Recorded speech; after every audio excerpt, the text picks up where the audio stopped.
Welcome back, race fans, here to Freaky Fast Broadcasting, as we have the RSR Cup Series here tonight at the Richmond Raceway for the ERL Backstar Military Folds of Honor 165.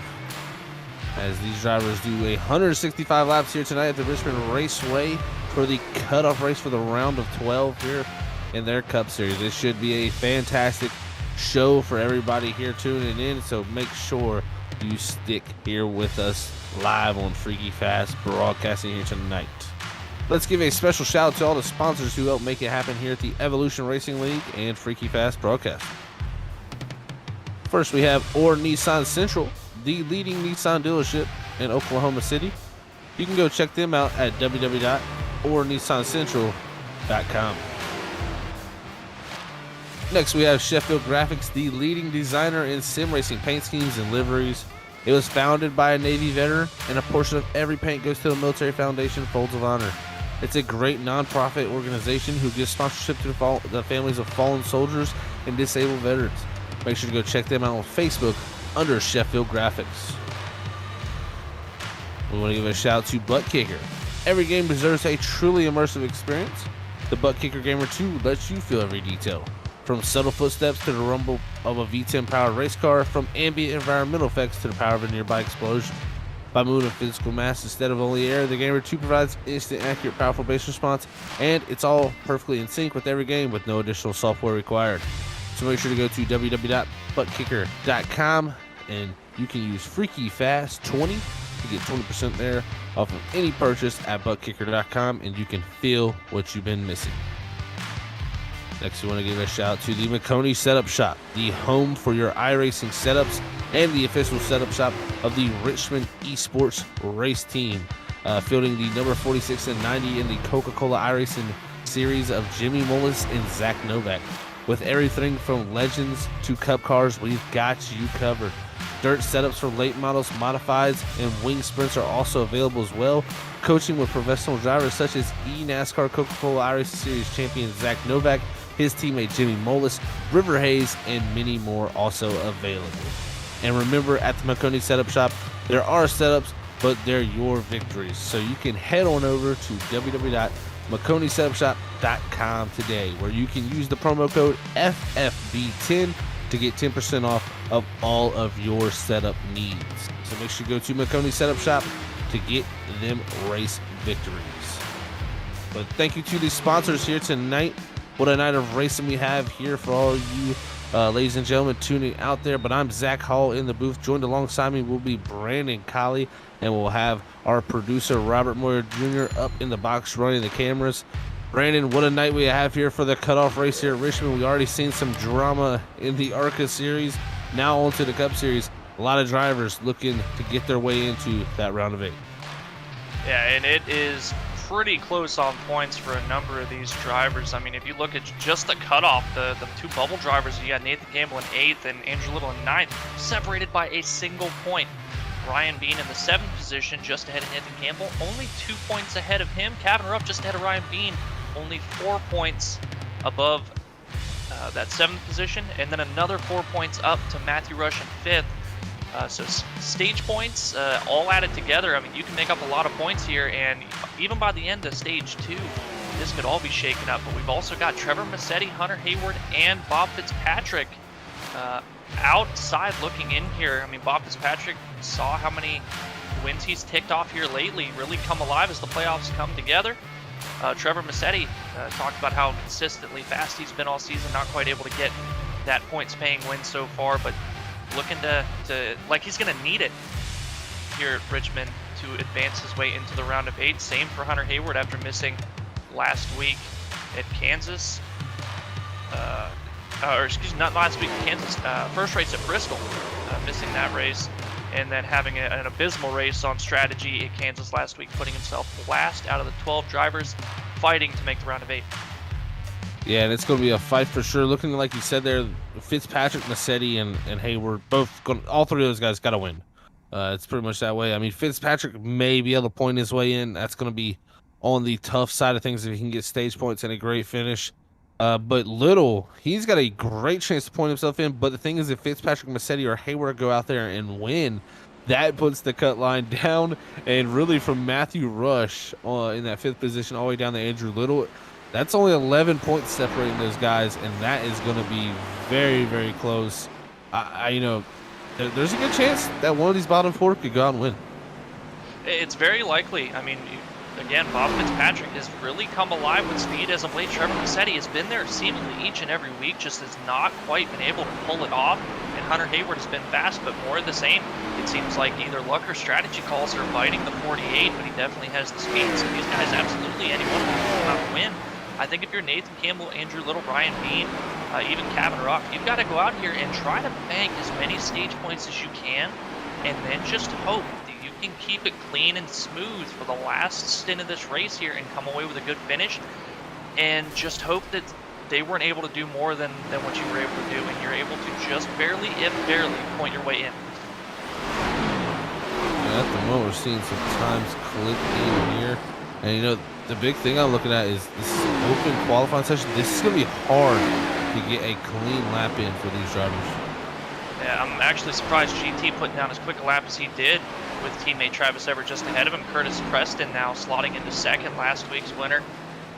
Matthew Rush now moving his way up to 4th, but Hunter Hayward, as I say that, he up to the top of the board now with a 21.5, a 10th quicker than what GT Rosario was able to put down now, bumping him down to the 2nd position.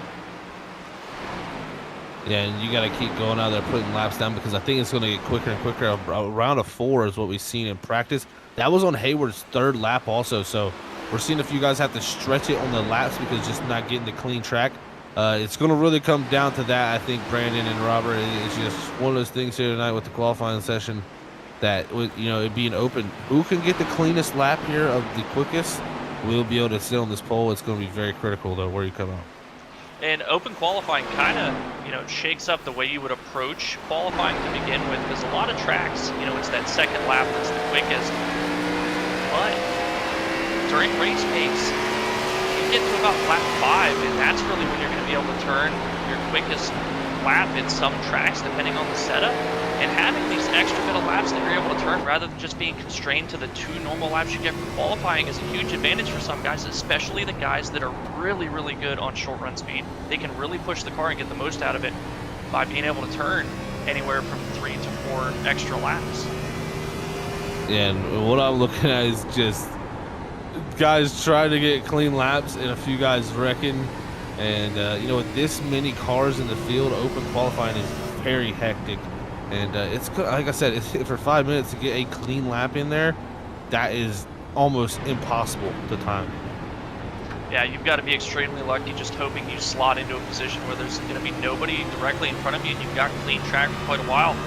And you've also got to think about the fact that the draft is going to help these guys just a little bit. I mean, Hunter Hayward came out here, turned another lap even quicker than his first one, improving by just a little bit to, I think, secure the top spot, as nobody else is really all that close to him.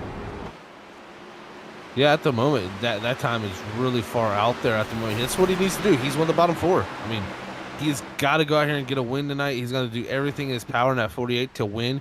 I mean, we've seen the 3 Anthony Gaudio have that shot. I mean, he came very close, ended up not getting that there. So it's one of those things. You need a win, but you can't risk it too much here as these drivers continue to put laps down. Still nobody else able to jump down to the 50s again like Hayward has. And the thing is, that again was his 3rd lap, Brandon. So I think if he can do it on the 2nd lap, I think he can drop it down to the 4s and really clear the rest of his field. Yeah, and I mean, talking about Anthony Gaudio, I was just about to bring up, we just saw the exact same thing. A guy that needed to win in the ARCA series come out here, put it on the pole, and it was going great until it wasn't. Luck, Lady Luck is cruel, and it will bite. And I'm sure Hunter Hayward, if he paid attention to that broadcast, just hoping, hey, please don't have that happen to me. I absolutely need this here, especially after the bad race that I had last week. Hopefully, if I was going to have a bad race, that's the worst it's going to be, and he can come out here and perform and contend and hopefully do what he can to get himself into the next round. But a lot of guys like GT Travis just behind him on the board, even Curtis Preston. We talked about the run-ins that Curtis Preston and Hunter Hayward have had this season between each other, definitely racing each other the hardest, really anybody in this field. I know they're going to be doing what they can to make sure that 48 does not make it, because they know how fast he is. And it looks like that'll bring it into our qualifying session, but time's still coming in. I mean, if you crossed the line before it went down, I think, though, most drivers are done. As we've seen a lot of little spins and slides and sideways here and there for these guys, as looks like the qualifying session will come to an end. Is Hunter Hayward in a must-win position, going to win that Sheffield Graphics Pole Award. What a finish for that young man to this qualifying session of GT and Travis over there, and Curtis Preston, the 3 Solid Job Racing guys, right behind him there. But let's go ahead and pull up our grid here tonight for the Richmond Raceway. Hunter Hayward is starting from that pole position. Second goes the GT Arizari. Third is Travis Everett. Fourth is going to be Curtis Preston. The fifth position of Matthew Rush. Sixth is going to be Kevin Zabladil. Seventh, Bob Fitzpatrick. Eighth is going to be Ryan B. Ninth, Andrew Little. And rounding out your top 10 is Nathan Campbell. Nolan Potter starting in the 11th position. James Catrone in the 38-12th. Kevin Ruff, the 112 and 13th. Chad Biesinger in 14th. Zach Schrittenthal, 15th position. Rusty Modesty, 16th. Harold Watkins, 17th position. Stephen Baldwin in 18th in the 18 machine. Brock Potter in 19th. Kevin Dowd rounding out your top 20. 21st is going to be Anthony Yunez. 22nd, Tony Ludi. 23rd, Michael Martino. 24th is Jerry Culliver. And 25th is going to be Junior Miller, as that's your field here tonight for the RSR Cup Series. Let's go ahead and bring up our Sheffield Graphics pole winner from Zab Motorsports, Hunter Hayward, in a must-win position, starting from the Sheffield Graphics pole. Let's hear from that young man in the 48. Hey, Hunter Hayward, it's Brandon up in the booth. You got a copy? Yes, sir, I do. Well, man, congratulations on getting the Sheffield Graphics Pole Award here at Richmond. You're coming in tonight with a must-win position and can't ask for a better starting spot here. What are you expecting throughout the race? How do you feel you need to approach this thing to go out here and win? Oh, man, it's just all about looking big picture and in the long run. I mean, it's a short track, really easy to kill your stuff, really easy to get out of pace. So I'm looking more big picture. I hope we don't have to do many short runs. I'm really good here with consistency, and I hope we can keep that up.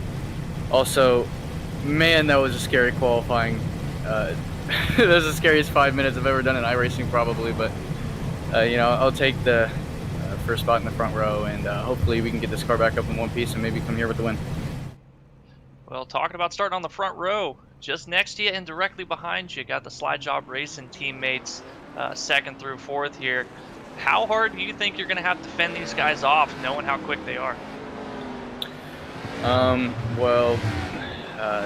hopefully just want to keep them behind me as much as I can, not let them try to get me out of my pace, and hopefully just hit my own marks and keep my eyes out of the mirror, and hopefully I can keep this car up in front for most of this run, especially these first two stages. This is where it's going to be most important, but these three guys behind me and beside me are really, really good drivers, and it's really hard for one driver to hold off three teammates as a pair, so it'll be an interesting race from up in the booth, and I hope you all enjoy it. All right, man, let you get back there and get focused to start this thing off. Wish you the best of luck, and hopefully you keep that thing up front. We might talk to you for one of these two stages, and hopefully even the win at the end of this thing. All right, thank you, sir. All right, that was your Sheffield Graphics pole winner there, Hunter Hayward, as we take the 1 to green here tonight for 165 laps here through Richmond Raceway cutoff action here, round of 12. We're going to break it down to 8 drivers after tonight's checker flag, but 4 drivers looking to pull their way back in, and Hunter Hayward in the 48 is one of those. Then that would even make it more interesting on the cut line with the way the points gap is. If one of the bottom 4 wins, it's really going to shake up this whole night. But everybody, thank you again for tuning in to Freaky Fast Broadcasting. We're getting ready to go green. Pace car is in. The action is just ready to happen here on a Tuesday night on Freaky Fast Broadcasting. Green flag is in the air as we head down to 1. Hayward going to clear Irizarry. Irizarry's going to clear for second, but Preston and Everett battle for the 3rd position, 2 wide from their own back. Well, you see Curtis Preston out here on the outside battling with his teammate on the inside of Travis Everett. And who did we see do this in the ARCA race? David Edwards. Who was spotting for David Edwards? Curtis Preston. No surprise to see Curtis Preston making really good use of the outside lane here in the early goings. I'm sure before too long, he's going to be able to get around the 14 at GT. Definitely early in this run.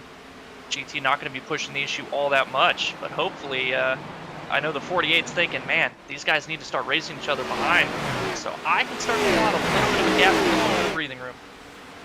Remember, ladies and gentlemen, we have 2 stages here tonight. The first one at the conclusion lap 35 and the conclusion lap 70 for stage number 2. To bring our 2 stages of battle here tonight at the RSR Cup Series. And you alluded to Curtis Preston learning in that outside line from that ARCA race. That's one of my favorite things about the ARCA Feature Series. These guys are racing on the same track each and every week. I think if you're a Cup guy, that is valuable information to go out there and watch a race on the track. Yeah, different cars, but you're still going to learn a few valuable tricks here and there. And maybe Curtis Preston picking up that outside line early on a restart from his team. Yeah, absolutely. I mean, the handling characteristics a little bit different. The power just a little bit different. But where they can run on the track, really going to be the same. If there's grip somewhere on the track with the ARCA car, you're still going to be able to find that same grip with the Cup car. It's just a matter of how well you can generate those runs that you need off the corners with these different lanes. And at least on the initial start, it worked out pretty well for the 29. Seeing a couple guys farther back in the field trying it, and it seemed to work pretty well for them. But for the most of the field, it's single file racing except for a couple stragglers. Yeah, you got Ryan Bean. He made a pass on Zabladil, and Fitzpatrick going to follow him through. Zabladil trying to get down. He's falling back from the 6th position, now back to 8th.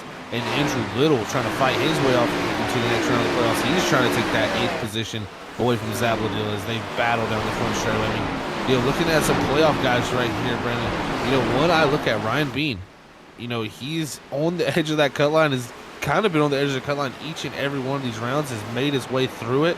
He's a very good short track driver in that 25. I would not be surprised to see him compete for some type of podium or win here tonight. Is looking at Catrone. He's pretty well off in the points in the 38 machine here as Campbell right behind him. I mean, with it coming down now with 12 drivers down to 8, the points are just getting so tight between the Cup Series guys. It really is, and honestly, I'm pretty surprised. I'd say no disrespect meant to James Catrone, but based on how he was running about the midpoint of the season, close to the end of the regular season, I was not expecting him to run as well as he has in the playoffs. Like you said, sitting 4th in the points right now, ahead of guys like Matthew Rush, that was one of our Final 4 drivers last season, so doing a great job in the 38. Ryan Bean, sitting pretty close to the cutoff here, but does not need to worry too much about gaining a lot of points. He just needs to maintain points on the guys around him to make sure that somebody like Nathan Campbell or Andrew Little do not pass him up. Like you said, Hunter Hayward wins this race, or somebody like Bob Fitzpatrick wins this race. He is very likely to get knocked out if he does not manage the gap between the 2 drivers fighting for that transfer position. And at the moment, 10 laps in the books here, quickly being put down. 25 to go in this stage. Hunter Hayward opened up to a 1.1 second lead. Curtis Preston here 3rd, and GT Azari, the Slide Job Racing guys there.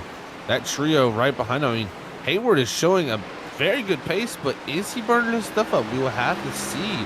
As this run continues on, does he continue to show that speed? Again, each and every lap, a couple hundreds faster than the field behind him.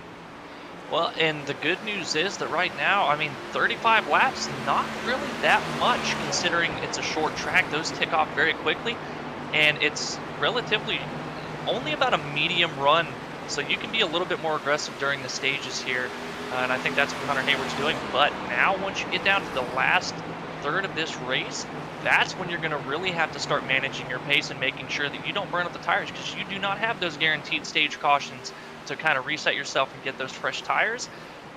It may go green to the end. You may have to make a pit stop there, and if you burn up your stuff too early, you're going to fade pretty quickly. And like we talked about, a couple tenths a lap, that adds up over a long period of time in a short track.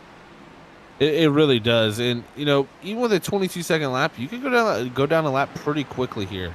Now, the thing I want to do, the Slide Job Racing trio there in the 2nd, 3rd, and 4th position, they are sitting well off of points. Curtis Preston locked into the next round. Travis Eric locked into the next round. GT Azari, you can say mathematically locked in to the next round somewhat. With it would have to be some crazy circumstance. I think it's mathematically with the size of the field here tonight. I don't think there'll be enough points to be able to be lost for him to slide back to that position, even with a win out at Hunter Hayward. So GT looks pretty confident here.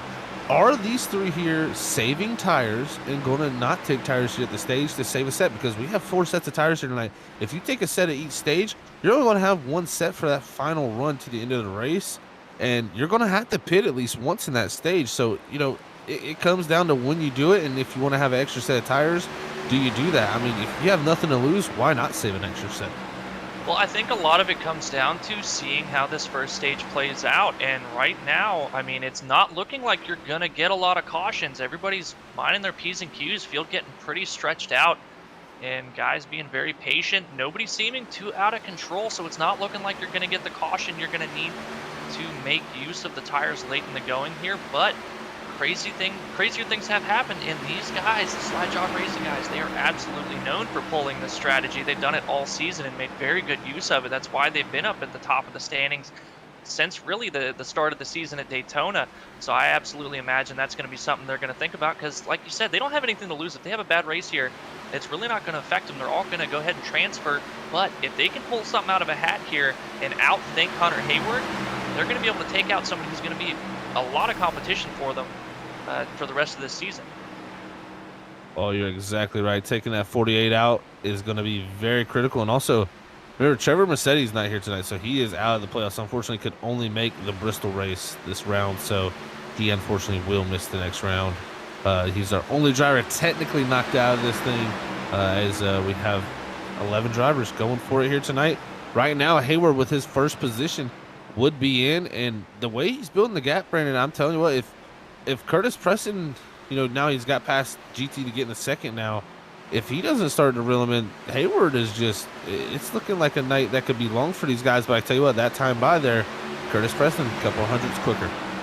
All three of the slide job racing guys were a couple hundredths quicker. And, I mean, that's got to be a little bit worrisome. But I don't think with the gap he has, even if a couple hundredths, he's going to be able to make it to the end of the stage. I think the biggest worry that Hunter Hayward's going to have is on the restarts. Got to make sure that he does not have to fight anybody on the restart and he can get away pretty cleanly. I think the closer they get to him, if they can reel him in, you're going to start seeing that dirty air wreak a little bit more havoc. Right now, they've got pretty clean air, especially Curtis Preston, pretty clean air, able to make use of the clean air and the most grip, not have to worry about the car pushing a little bit tight, so he's going to run a little bit quicker laps. But once he gets close to him, that's how we're really going to see exactly how good Curtis Preston is compared to Hunter Hayward, exactly how much Hunter Hayward's burned up his tires during this short run here, and that's going to give you a good indication of what we can expect for the rest of the race, especially now that Curtis Preston's not going to have to worry about passing his teammates after this stage for the next restart to start stage 2. He's going to have a lot cleaner shot at the 48, and I think we've got a really good race on our hands. Like I talked about before, these two drivers, they have been the most aggressive with each other all season. This could shake up for a pretty exciting finish. We might have a barn burner on our hands. You know, it's a couple hundredths each time. We're riding on board here with Andrew Little, the 68 and 8th position behind Fitzpatrick. He needs a very good race to get in tonight. Knows when he gets some good stage points to help him. But, yeah, you know, back to that battle up front, too. I mean, it's just a couple hundredths each lap. You know, both of those got up, really, Hayward and Preston, being really consistent. And I'm still impressed for Hayward how big a gap he's pulled. It's not falling away too much from him here. The big thing I will say, it does seem like he's starting to miss the bottom just a little bit in 3 and 4. That'd be the one place I'd say he is lacking right now. Looks decent off of 2, looks decent out of 4, but just not getting all the way to the yellow line. And I can tell you, that's such a critical thing here at Richmond. A lot of people come up off that yellow line too much. If you can keep it pinned to that yellow line, there is a lot of grip right by that paint. Yeah, keeping the left sides right down where, you know, not a lot of rubber's being laid down. You can see the strip. It's really gray right next to that yellow line signifying the apron there, but it's pretty dark just about 2 foot off that yellow line. And if you can just hug it right there, it's really hard to do. Like you said, it's so easy to overstep the entry here and wash up just a little bit. And as soon as you do, you can't really afford to pull it back down. You burn up too much of your right front doing it on top of the heat you're putting into it by overshooting the entry. It's again, consistency. If you can consistently hit those marks and pull off those, you know, smooth laps, lap after lap after lap, that's what wins you races and gains you time at this short track. And right now, seeing a lot of guys that are kind of hitting it one lap and then going another lap or two, missing it, and then hitting it again another lap. nobody's really been able to do it just consistently lap after lap just yet. Yeah, and that gap is closing down up front. I mean, we see it each and every lap. A couple hundreds, a couple tenths. I think this lap Hayward might actually have been able to gap Preston there. Is, yeah, a 75 to an 85, so about a tenth there. So Hayward rebounds there a little bit to pull the gap, and it seems to be pulling even more here. So, you know, that's the interesting thing. Sometimes there's ebbs and flows of these runs. You know, the thing is, you get these things. I've figured this out, at least with my time over the time with the V7 tire, that you get guys that go out, run really hot laps at the beginning, pull a big lead. Their tires heat up, so they slow down in the next 20 laps. But then you're going to have the guys come forward that save their stuff a little bit. Their tires heat up then. As the front guy's tires start to cool back down from his slower pace, he starts to pick it back up as the run continues on. It's kind of one of those things of a tug-of-war battle with the pace and these tires and keeping the temperature right. And I think that's what we're seeing right now between these top guys.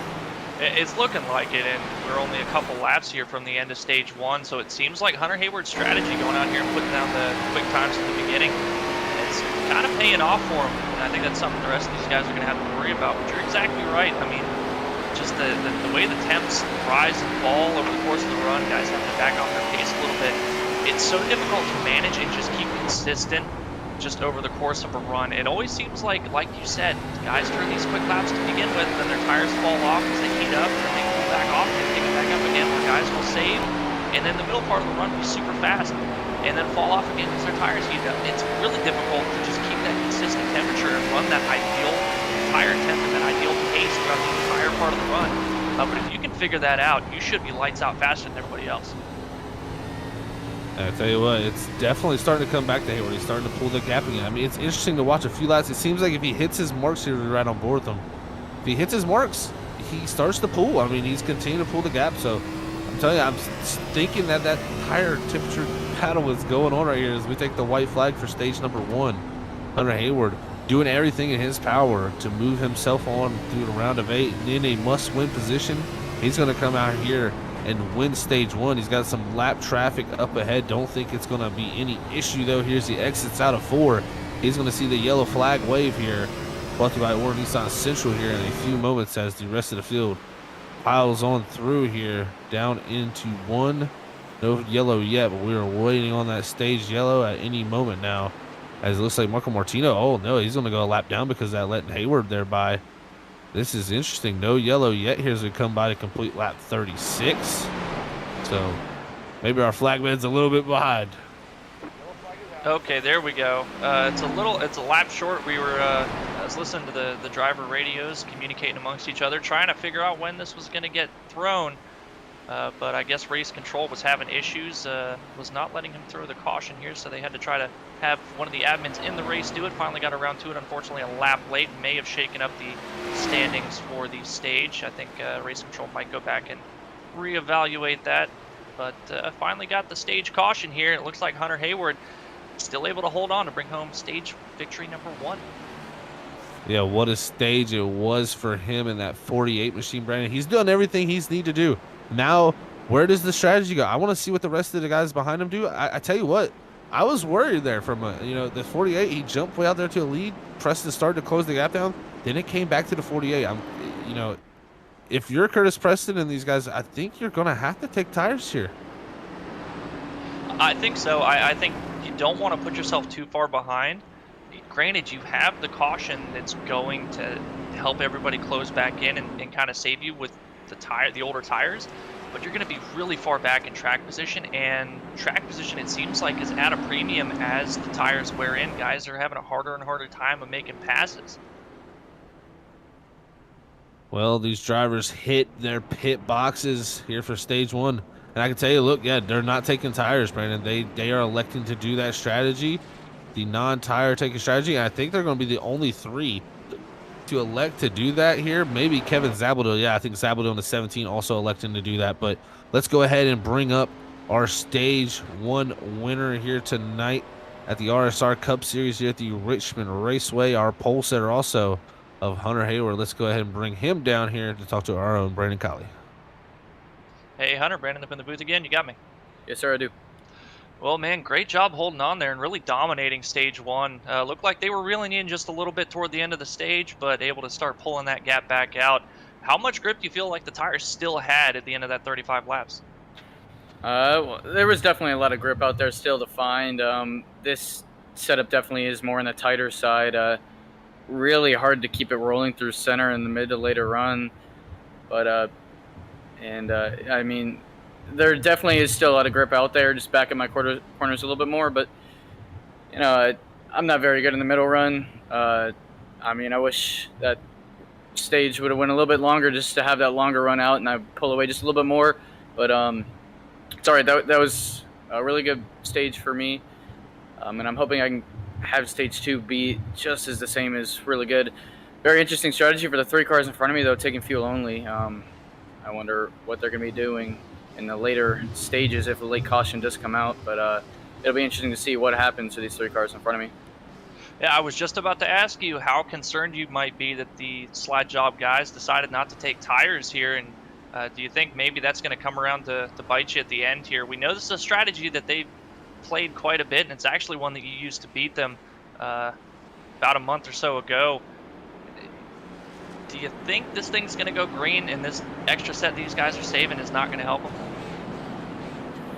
Yeah, I don't know really what to say how their strategy is going to work, because any strategy can be screwed over by any margin of a caution to no cautions coming out to anything. So it's going to be interesting to see what they're going to do, and how these cautions are going to play into their factor, or maybe into my hands. But it'll be interesting to see. But right now, I can't really tell how their strategy will work out, or even mine.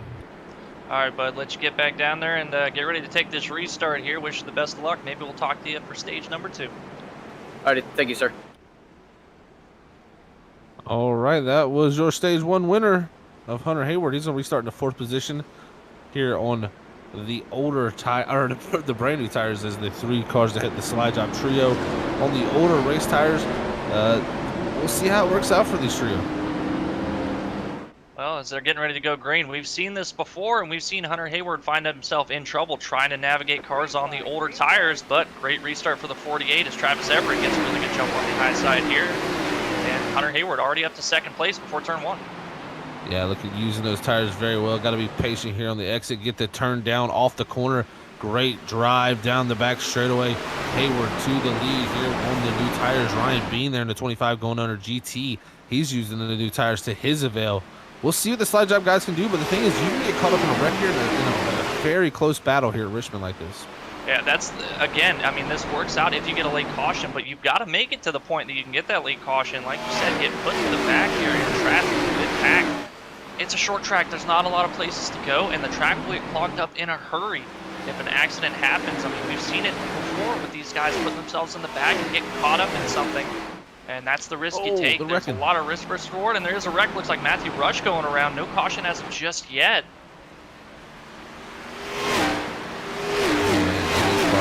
Front straightaway in the grass there. Not sure if he'll get that thing spun back around. As the field comes back up here up the speed, this is going to be a little bit close here. He's going up on the track. Guy's going to have to navigate around him. Ooh, Fitzpatrick too wide with Everett. Got very, very close there as Nathan Campbell navigates his way around him. GT now, the 38, James Catrone.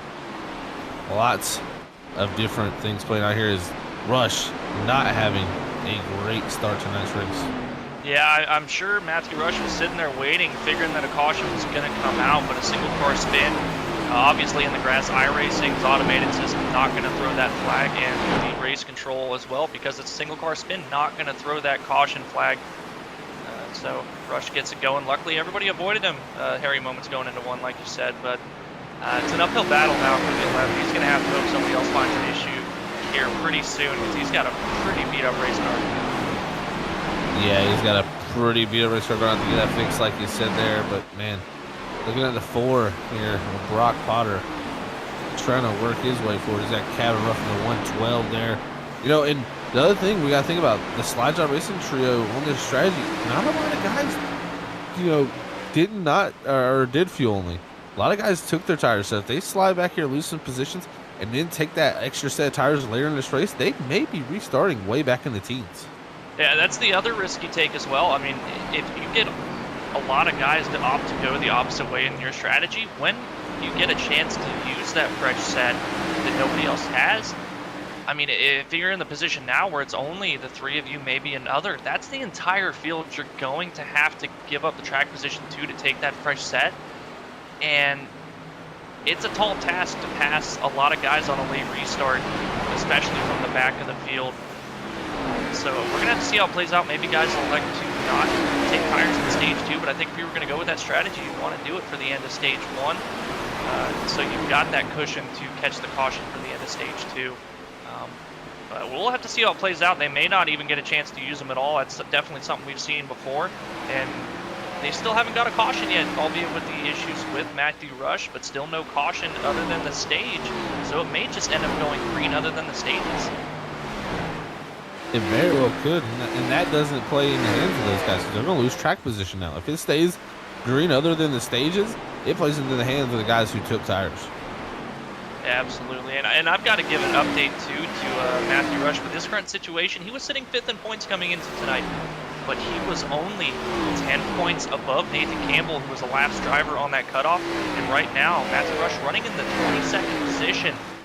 This could be a spot where he may end up finding himself on the outside here, depending on how Nathan Campbell and Andrew Little run, and also depending on who ends up winning this race. Matthew Rush may end up going from 5th position coming into tonight to sitting on the outside of the cutoff line. Yeah, remember a Final Four contender last season. Not having the greatest season though here throughout the 2021.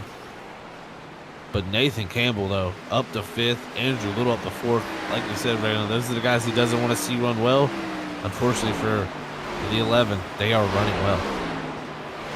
Just ahead of them, you've got Bob Fitzpatrick, another driver that is sitting on the outside looking in, that's going to need a win here to advance himself. Cycled his way up on strategy to the top 3, but still not really having the same amount of speed as our leader, Hunter Hayward here. Ryan Bean, though, seems to be reeling in the 48 just a little bit. Have to check the lap times, but it's relatively close between our front two. Yeah, Ryan Bean's looking very, very quick. And I told you earlier, he's a very sharp short track racer. We'll have to see if that pace can stay with that race car. Looking at the lap times at the end of the run there, he can put down times just as quick as the leaders. So I wouldn't put it past him there. And we heard Hunter Hayward say, in the middle portion of the run, that's not my strong suit. I have good takeoff and good long run speed. That middle portion, he tends to struggle a little bit. Maybe we are in that lull part of the run for him.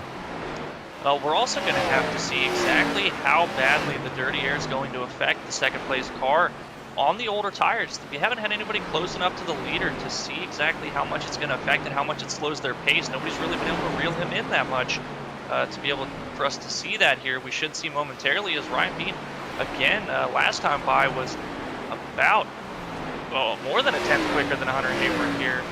Yeah, evening out at about 9/10 of a second. Across the line this time, Hunter Hayward a tenth quicker than Ryan Bean. So again, more of those ebbs and flows. Yeah, and it is interesting how it flows back and forth there, and it's just one of those tire temps and just random things that happens here when we see these lap times going down. And right now Hayward doing a great job. Him and Bean pretty much turning identical lap times pretty much there. But looking back, looks like Travis Everett there is the first of the slide job trio. He's fell back to the 12th position. Same with Curtis Preston there in 13th and GT in 14th. So looks like they slid back to 12th, 13th, and 14th. About 12 seconds off our leader, and we still have 10 laps to go here in the stage. They won't be going a lap down, but man, they definitely lost out on some track position. Yeah, I mean, this is a good strategy that you can play at a place like Richmond, at Bristol, where the laps are much quicker. Being this off on pace, definitely not something you want to. It's not a position you want to put yourself in. But like you said, not at a risk of going a lap down here, especially with the stage lengths of only 35, and this one being about 34 or so, considering the late thrown yellow and the pace laps. So Definitely sitting in a good spot. But like you said, they're going to be giving up a lot of track position where everybody in front of them should be taking another 4 tires under the stage break. We'll have to see what their pace is like getting around traffic, as this is a situation they haven't found themselves in so far in this race. Yeah, no traffic yet, and that's a big factor here at Richmond. It definitely is. And I tell you what, in front of our leader, Hunter Hayward, there is a lot of traffic. You got Zabledil is his team owner up here. Kevin Dow, the 98, Chad Weeks here in the 23. I believe Stephen Baldwin, Rusty Modesty, Tony Lute. I mean, actually not Tony Lute. It's all the way back to Rusty Modesty there in the 16th position. I think these guys didn't take tires either, Brandon. Well, unfortunately for them, they're falling a lap down here, and you talk about the team owner for Hunter Hayward directly ahead of him. Ideally, you'd want to back off and make sure you keep him on the lead lap, but I don't think Hunter Hayward's got enough time that he's going to be able to back off his pace enough without Ryan Bean catching him here. You see Hunter Hayward trying to look to the inside here, but Zabledil trying to keep on the lead lap, going to be racing the leader as hard as he can to not give up that lap with the stage winding down. Yeah, he's fighting really hard here, but got to know the big picture for your team here. Go to the inside. Zabledil still driving that thing, and he's almost sitting back on Baldwin. Hayward definitely is getting, scared by this, I'd imagine. This has got to be a big moment for him because he's got side-by-side lap cars. Ryan Bean closing in behind him, and remember, Bean, he's on the edge of the cut line. He doesn't want to see Hayward win. That pushes him back. Yeah, and I mean, you can completely understand Hayward trying to be a little bit cautious here. You do not want to get taken out as the leader driving around lap cars, but he's lost so much time. Ryan Bean's tucked onto his back bumper now, 3/10. These lap cars cost him nearly a second in time to second place. Finally going to be able to get around this clump of lap cars here, but unfortunately Ryan Bean just following that hole that Hunter Hayward has made and going to be able to clear them too. And now a lot better position for Ryan Bean, hoping that these lap cars can play even more of a factor and give him an opening.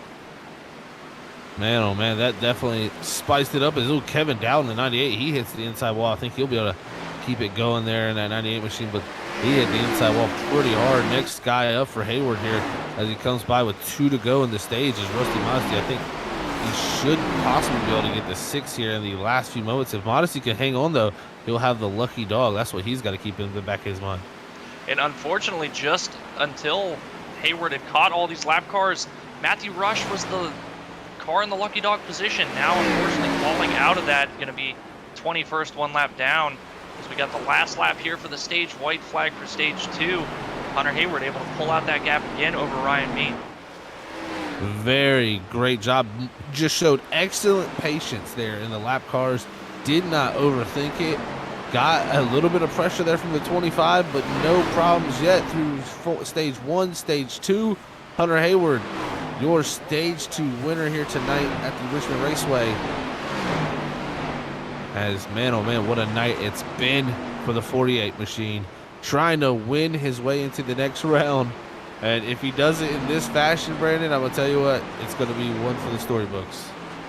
Yeah, I mean, this is it's kind of the clutch moment that you live for as, really in any sport, getting the win when it matters the most. And he showed up here, and it seems like he's done a lot of practice and absolutely knows what he needs to get done and is executing to a T. Execution from the 48 side of the things. But I tell you what, Ryan Bean, though, he got some critical points there. So did Andrew Little. So did Nathan Campbell there. So 4th place points for Andrew Little, 6th place points for Nathan Campbell. That's going to be scared a few guys right there how close that cut line is as these drivers head the pit road here at end of stage 2. Well, I think Ryan Bean's going to be feeling just a little bit better, able to gap the 2 guys that he's worried about, Nathan Campbell and Andrew Little, by just a little bit. But this is really going to hurt Matthew Rush. Talked about the position that he was in, only 10 points above the cut line. I think he got some stage points for stage 1, but absolutely none here. And now, I mean, he's going to have to fight to get back on the lead lap. He's got to hope that if he takes the wave, he gets a quick caution, or they get a lot of cautions to cycle everybody back to the lead lap and get himself in the lucky dog position and himself back on the lead lap without a wave. Desperately needs to get back on the lead lap. Cannot afford to sit back there because it doesn't look like these guys are going to have a bad night, that he needs to have a bad night to stay ahead of them in points. Oh, man, I tell you what. Did Catrone win the race off pit route? Did he take? Did he take no tires? Go back and look Only at it. He two. took right. So only right side tires for James Catrone. He's going to save a set of lefts. You know, that's an interesting strategy call for him. For track position, I would say, but the lefts are going to be pretty useless in my opinion at any point during this race. Yeah, that's what you call bold move, Cotton. That's a late race move right there. I don't think you want to pull that with a little under 100 laps to go. Well, we'll have to see what happens here in stage 2, but let's go ahead and pull up our stage 2 winner, Hunter Hayward. Hunter, Brandon up in the booth yet again, bud. You there? Yes, sir, yet again. Well, man, that was a great stage 2, and caught a little bit of lap traffic there. Looked like it cost you a whole bit of time. Kevin Zabladil seeming like he was fighting you pretty hard to stay on the lead lap there, but navigated that pretty well and didn't get yourself caught up in anything, man. So stage 2 in the books. Got stage 1, stage 2, pretty good points, but tonight points don't matter for you. Looking for this win out here and got yourself set up in a pretty good position for this last stage. How you feeling? Feeling really good. We got all the momentum in the world right now. Different varying strategies, but I don't really care about that right now. I'm just all eyes forward right now. 38 on an interesting call in front of me, right sides only. It'll be interesting to see what happens here in this restart, so keep an eye out for that. But, you know, like you said, these first 2 stage wins don't mean too much to me, but I still look back at them as really good wins right there. We're really consistent right now, and I'm really happy of how we're doing it. I hope we can keep this momentum carried through to the end of the 3rd stage so we can get this win, but still got a long ways to go, and I'm just going to try to keep this car at one piece, one lap at a time, and hopefully I will be talking to you at the end of this race. Well, after the first 2 stages, after the first stage, you said there was a lot of grip. How much more grip do you feel like is on the track now? Is the balance changing any with all the rubber that's getting laid down? I wouldn't say much. I mean, it's still definitely, you want to roll the bottom as much as you can, but yeah, I would say it's more bottom dominant, but in later runs, it definitely does get tight there in the center. All right, man, let you get back in there and get ready to start this thing, and wish you the best of luck for this last stage of the race. Hopefully you can keep it clean and maybe get that win to advance yourself. All right, thank you, sir.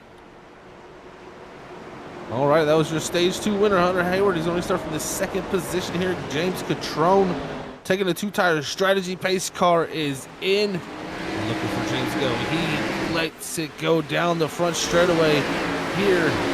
Man, oh, what a drive there for the 48. Hayward there going to dive to the inside. Catrone very loose, almost spins it right here in front of Hayward. That is a scary moment there for the 48. He gets to the inside now, down into 4. Yeah, that is what 2 tires will get you. You get a lot of turn for a couple laps, but then the speed's just going to go away. I'm actually surprised by how well he's been able to hold on the outside with just the 2 tires here. Like I said, this is a very good late race move. And we got a caution. Trenton throw around the 2. Looks like we had an incident back here. I believe that might have been an incident there between the 14 and the 2. Yeah, a little bit of contact with GT, saying he just did not expect the 2 to check up as much as he did. So, man, that'll bring our 3rd Or Nissan Central caution of the night. First one for a wreck, as the pace car will get back out on this racetrack. And I tell you what, Hayward there being very cautious around control with the 2 tires. You can tell he was giving lots of room when he saw him get loose like that. And all 4, he gave about 3 car wins, making sure he had no danger there. Even gave up a little bit of a run possibly to get the pass done. Yeah, I think that was, again, just being super cautious, seeing the initial slide out of the 38, and it kind of scared him a little bit, and was just trying to make sure that he didn't get caught up in anything that happened with Catrone. But Catrone, again, like I said, able to hold on very, very well on the outside with those 2 tires. And again, it's a good late race strategy, but it's just way too early to take the 2 tires. But that just shows you there how well that works. If you get about a 5-lap run or so at the end of this race, you might see somebody with an extra set try that. And here you can see on the screen, there's the replay. And yeah, GT just getting in a little too hot into the back of the 2. And he said, that was just no foul intent there by GT, just getting in a little bit deeper than the 2 was getting in. And that slight contact sends straight and throw around, and that's going to bring out the yellow. But Man, that's not the yellow that the Slide Job Racing crew wanted to see. No, they really need one a lot later into this stage than that. This just extends the life of everybody else's tires. Gonna help them out as the run goes on here. But yeah, well, we're under caution here. Looking out on the Facebook chat, see Kelly Hayward out there rooting on the 48, and Roth Sim Racer out there saying, "Let's go Bean." Ryan Bean running in the 3rd position right now for their 2nd car on 4 tires. So Ryan Bean having a really good run here tonight, and he absolutely needs it. Yeah, Ryan is going to need a fantastic run. I mean, there's a lot of guys in here, Brandon, who are having fantastic runs that needed them. And that's what you got to do here in the playoffs. And at the moment, Catrone leading the way off the 2-tire strategy. Definitely an interesting mode there on that last restart. Maybe the tires will be a little more balanced with the heat here, but we'll have to see. I mean, that's definitely going to make the car balance very weirdly. And to see if he elects to take the outside again, that was also an interesting call. Yeah, and it always makes me nervous when you see guys take 2 tires, because I know personally it's something that I like to do, especially if I feel like I just don't quite have the pace, and just having the track position is going to make the difference for me, even if only for a couple laps. But the one thing about it is it's not something you get to practice very often. Very rarely will you go and do a run to where you have significant amount of wear on the left sides and only take 2 and go out to see what the balance is like. So it's kind of just hoping that when you go into the corner, you've got the grip that you're expecting. You, of course, anticipate it's going to be a little bit more on the free side, but you don't really know for sure exactly how free it's going to be until the first time you hit that corner at race speed. Yeah, it's probably a good idea he took the outside then, especially with him sliding up the racetrack like that. That could have been disastrous for Hayward. But we're going to go back to another restart, 1 to green here, Brandon. You know, this is getting down to the important parts of this race. We're under 100 to go. This will click off pretty quickly here. Hayward's got to stay with it. The Slide Job Racing crew with their extra set of tires, and multiple other drivers with extra sets of tires who I believe got back on the lead lap this time, who took the wave. It's looking bright for a few drivers, but we'll see how it shakes out here after this restart. Gonna get spicy. A big spicy meatball here at the Richmond Raceway, ladies and gentlemen. As the pace car takes the left-hand turn. Catrone leads us to the restart zone. Oh, Hayward spins the tires, doesn't get it going. Bean's going to make the dive down the inside here, down the 1.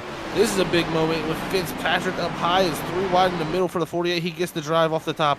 Can he power down the straightaway? Bean's going to stay side by side here, down into 3. But can he run the top side and get around? We'll have to see here off of 4. Those 2 only 4 tires set, while Catrone out front on 2.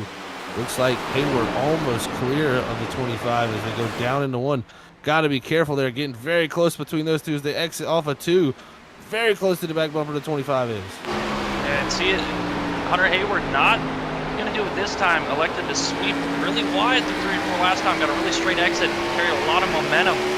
Fighting really hard, but he wants to get down to the inside as soon as possible here. The longer you run on the outside, the more wear and heat you're going to build up into your tires, and they're pushing really hard right now. You see Fitzpatrick just behind them, trying to find a gap. Shot it 3 wide, did not work. But again, another one of those drivers that has to win this race to move in, and a caution on the racetrack. That's going to wave 4 caution of the night, brought to you by Ward Nissan Central here. As under the final stage of racing, we are seeing some wild action. Hayward there, though, on that top side, he could not get the top rolling there. Yeah, this is a lucky break for Hayward here. Really able to again, hold on to 2nd place and kind of reset himself. Looks like this caution, the 54 Anthony Yunez, just kind of looping it by himself coming out of turn 2 there. A little bit of help. Maybe could have had it saved, but a little bit of help from the 2 of Zach Schrittenthal to send him all the way around. I think that may be race done for the 54. Yeah, here we'll see on the replay. Yunez there in the 54. Oh, he goes around just really loose out, too. That is one of the hardest corners to get out of here. 4 is also very tough, but 2, it's such a sharp, sudden corner. You just lose the rear, and there goes Yunez around. No fast repair. That thing is hurt.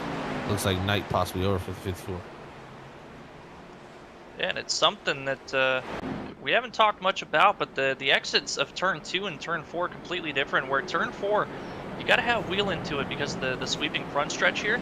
Turn 2, the exit really tightens up. It really narrows out as you just kind of sling out of the corner right up against the wall, and you'll see guys do that snap loose, especially for how suddenly tight it gets coming out of turn 2. And if you catch the apron there, definitely gonna help you go around. But really easy to just give it a little bit too much throttle, a little bit too much wheel, and around the back end will go. A very tough racetrack here. These drivers have put on a show so far. Only 2 cautions for incidents, and that is the last 2. So it has been a very clean race, I must say, and been very fun to watch. Hayward out front has been dominating, but now in the second position with Catrone taking those 2 tires, he did struggle on that outside line. And the biggest thing I seen there, Brendan, he was just charging the top way too much, where he had missed the middle of the corner, which didn't give him the greatest exits off. He needed to be back in that center up more and trying to get the long straight jump down the back straightaway and the front straightaway. Yeah, it worked the very first time he tried it. He got a good run, could not quite get a good enough run to make sure he cleared Ryan Bean. And then after that, just kept trying the same thing, not really working, giving up, like you said, he's given up a lot in the center and then not getting as good a run out of the corner that you would need on the high side. That's where your strength is, the run out of the corner. But giving that up by charging too hard here, I think now, like I said, this really saved him. He messed up. That was big wheel spin on the last restart here. Ryan Bean able to take advantage, and I think now if you're Ryan Bean, you're going to be looking for that again. Ryan Bean is a shark that smells blood in the water, realizing, hey, I found a weakness out of the 48. I need to be able to capitalize on it. The 48 now needs to focus on, hey, I don't need to beat James Catrone into the corner. I just need to make sure that I beat Ryan Bean into the corner. Don't give up the inside so easily this restart. I think if it happens again, Ryan Bean is going to be a lot more aggressive, knowing that's going to be his shot. We'll see how it plays out here. We could be getting to 1 to green here. Looks like Catrone he's very set on taking the outside line. It's worked for him so far on those restarts, so we'll have to see if he continues to do that here. As pace car lights are out this time, we'll go back green this time. Yeah, Hayward big wheel spin that time gave Bean the chance to dive up his inside and make it 3 wide like that. If Hayward can get a better launch, he should be able to go down into the corner near Catrone. Yeah, I mean, it was honestly not something I expected to see any wheel spin whatsoever, but I think the timing of Catrone just caught Hunter Hayward a little bit off guard, and Hunter felt like he had to give it a little bit more gas than he had been on previous restarts, lit up the rear end. You see him laying back just a little bit, kind of keeping Catrone just in his vision, letting him get a good sense of exactly when the 38's going to go. But then again, Hunter Hayward also runs VR, so he shouldn't need to worry about that too much. But we're getting ready to go back to green. Yes, we are. Green flag is back out, and oh man, I'll tell you what, Hayward almost jumped that there. That didn't even start for him as they go down into 1. He's gonna be side by side with Catrone. Can he get the power off the bottom? I think that's where he needs to be. The top is not going to work for that 48. Yeah, definitely. I mean, especially he hasn't had to go out there at all during this race, so not really seeing where the run is good, where the car handles the best. He's been on the bottom, so stick to what you know. And talking about that restart, almost jumped it there. If nobody else out here is going to beat Hunter Hayward, Hunter Hayward's going to beat himself. We've seen it with his strategy. Almost cost himself big time by jumping that start. Had enough foresight there to say, hey, man, I'm going to let off the gas here, make sure the 38 beats me back to the line, not taking that penalty. That could have been disastrous. I'll tell you what, hard racing up front between Catrone and Hayward. Catrone's just driving really deep. Yeah, Fitzpatrick in really hard. And I tell you what, Hayward's got to be careful here.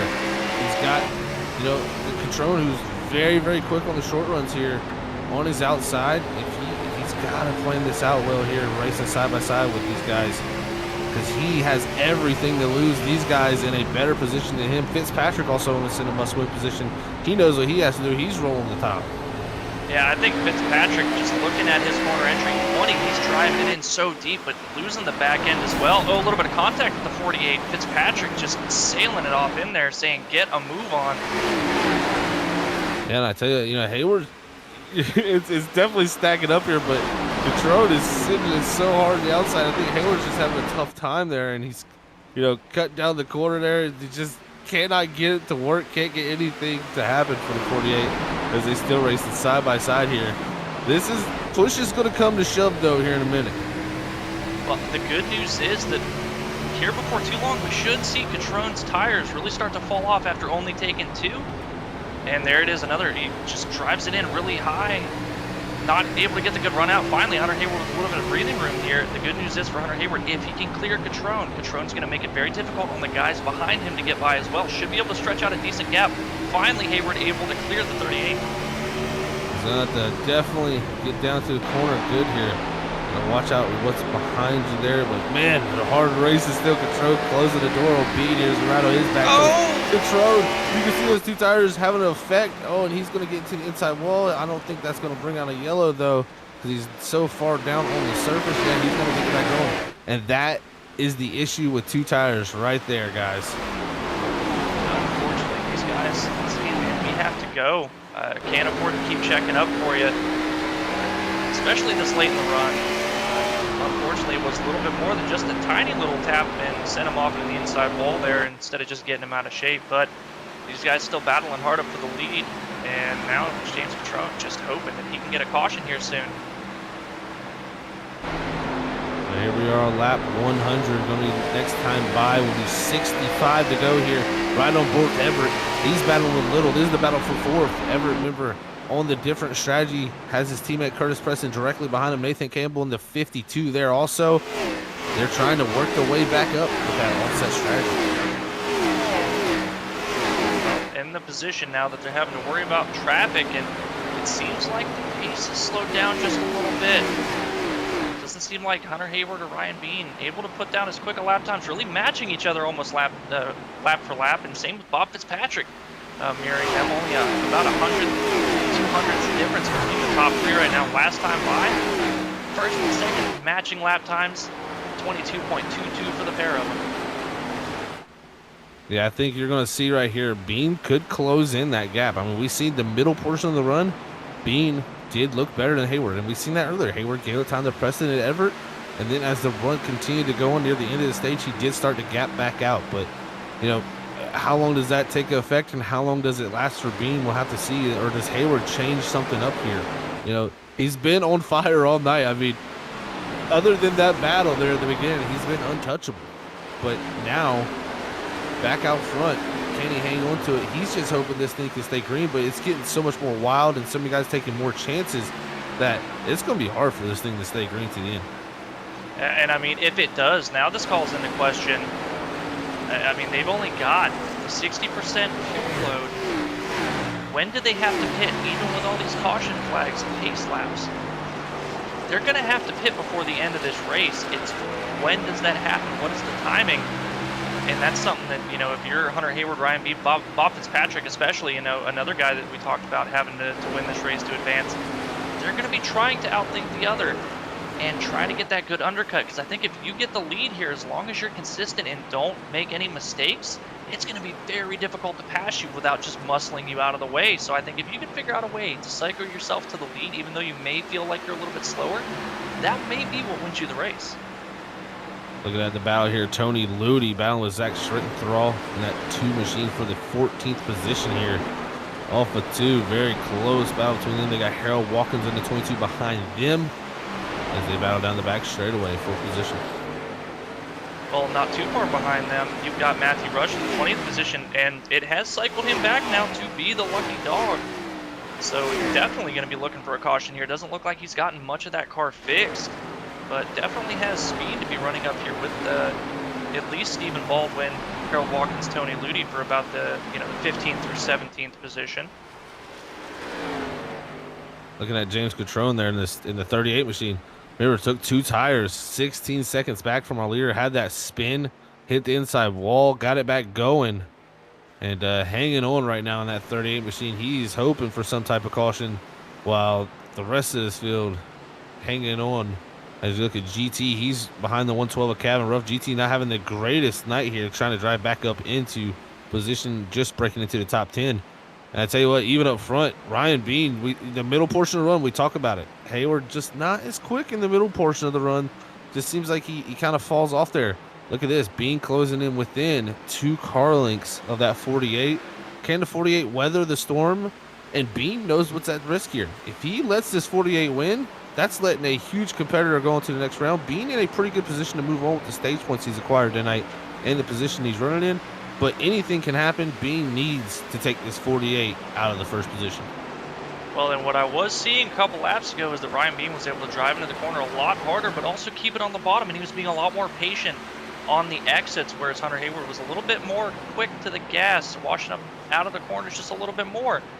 But as Ryan Bean's kind of caught him, that dirty air, I think, starting to play a factor. Ryan Bean not quite able to keep the nose of his car pinched down to the apron, washing up just a little bit on the center, and then he's starting to fall back, and it'll just come back to him again once he gets more and more clean air on the nose. Yeah, falling back there a little bit the last few laps. We'll see if Hayward can stabilize. I mean, at some point, it just seems like Hayward's just drive off gets very, very good, and he can just continue to pull the gap. But right now, Bean, I mean, again, just really able to charge the corners and roll the center right on the bottom. And that's the big difference I'm seeing too, Brandon, as the battle for fourth heating up. Travis Everett there on the inside of Andrew Little trying to go through for that fourth position. Yeah, what we've seen so far is the outside lane, if you run it correctly, if you don't overdrive, you can defend extremely well, especially if you are pinching that guy down, taking away his ability to get a sweeping exit. It helps you so much, and now Travis Everett really cutting the front stretch here, allowing Curtis Preston to get to his outside. Looks like he's going to give up the position to Andrew Little. Now he's going to be under fire by the 29 of Curtis Preston, his teammate. Going to let Curtis go on by and slot in behind him in the 6th position.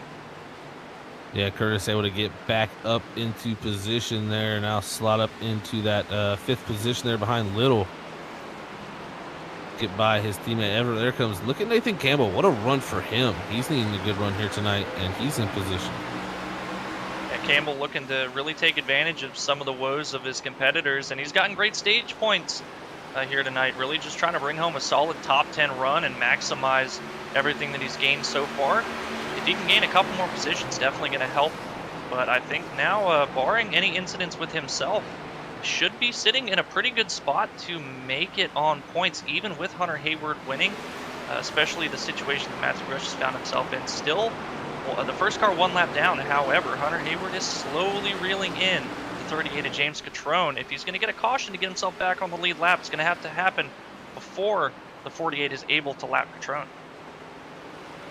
Yeah, this gets very interesting and dicey. I mean, also, you got to think Little and Nathan Campbell only separated by a few points also. So if Little outpoints Campbell and then Hayward wins, it gets really interesting for Campbell. So, I mean, you know, it's tough spot to be in.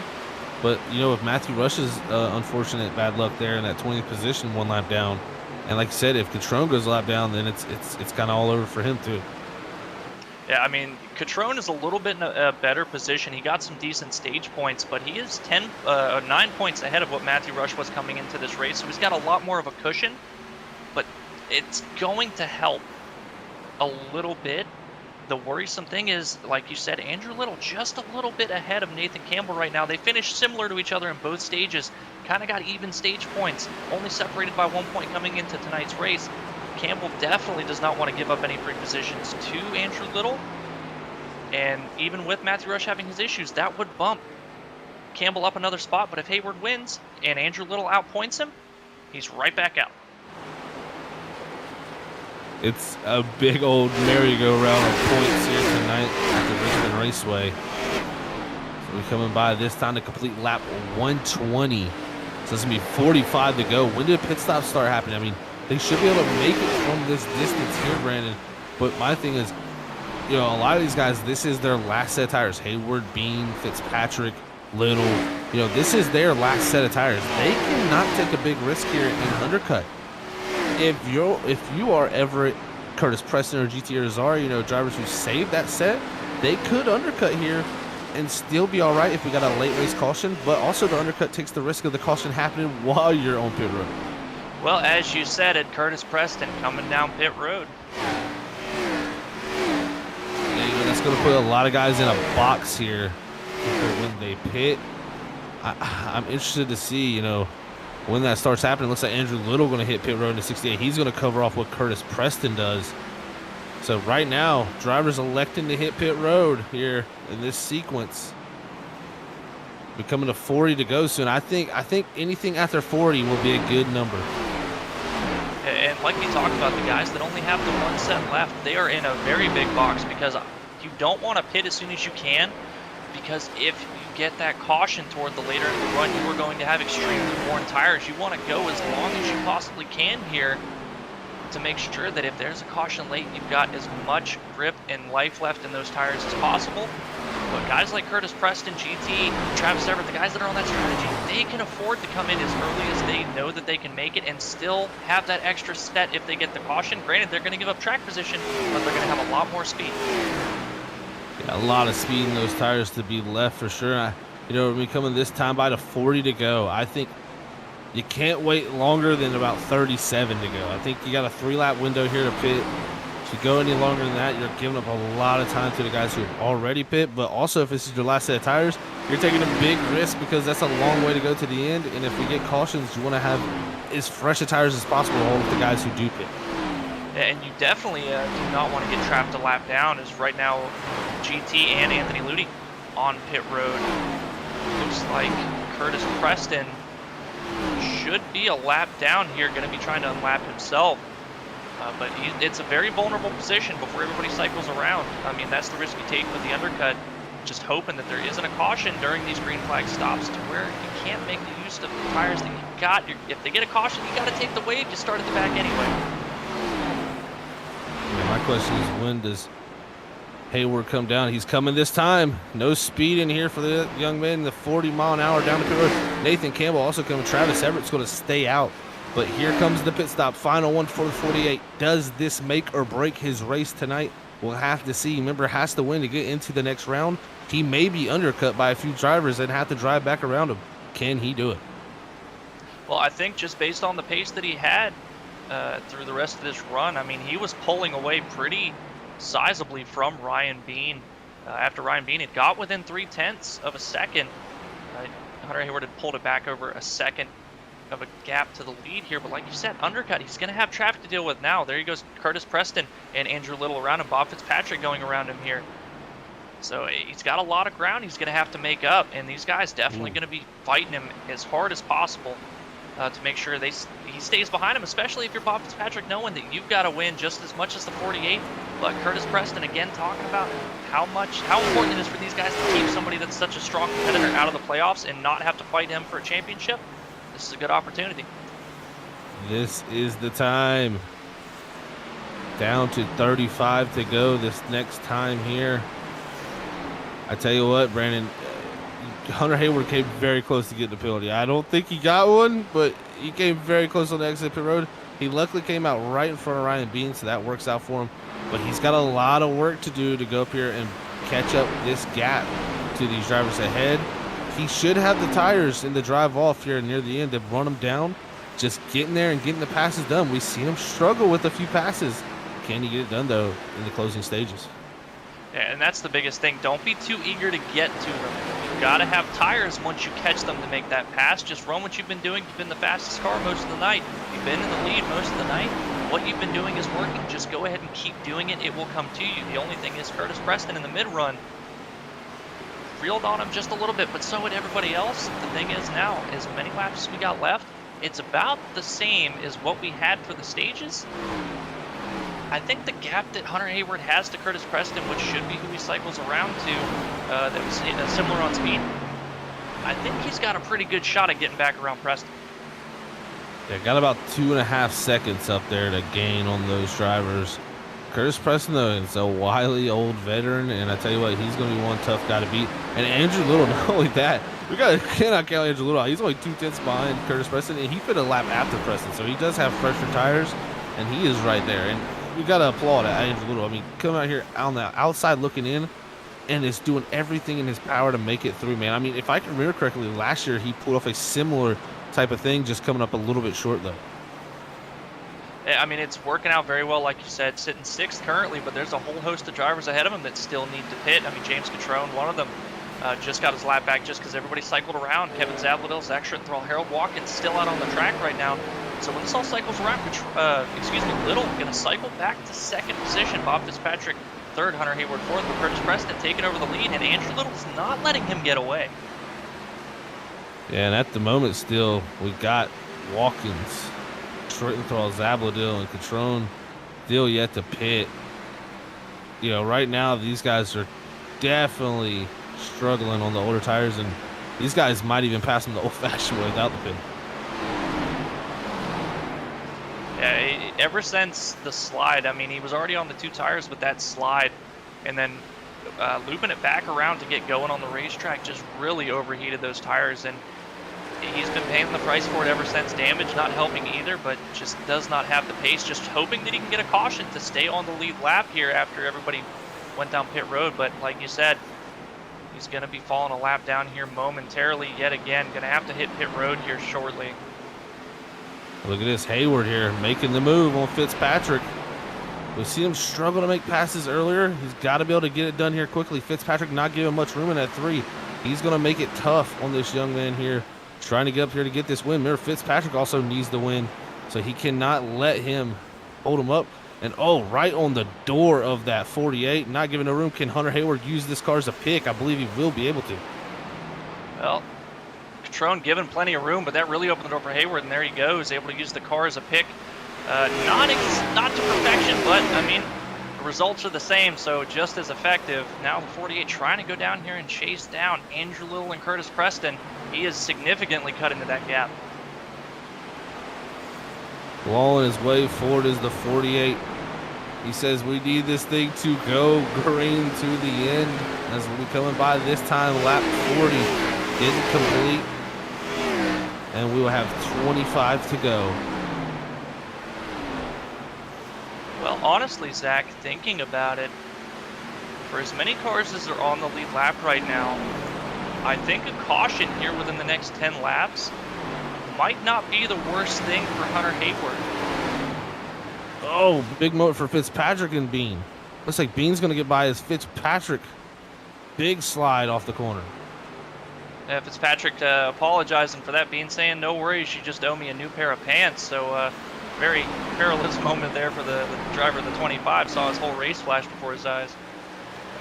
Now Hunter Hayward on the back bumper to 60. Oh, he had a big moment out of forward. Can't get too much. You got to take your time here. 24 to go. He's only got 2 cars ahead of him that haven't pit. He needs someone in his ear saying, calm down, you're going to get to them. You're really going to be relying on your spotter to kind of give you some information as to what he's doing, and then also just out of your windshield, just see where you're a little bit better, where you're gaining time, where you're losing time. Is he charging the corner too much? Can you stand to back it up a little bit? Is that going to help your exit? These are all things you got to be thinking about, but he's made these adjustments. Now got to the inside of Andrew Little, and a really good run out of 2 here. Should be able to get a good run into 3, and he does. And able to clear Andrew Little now. Sight set on the 29.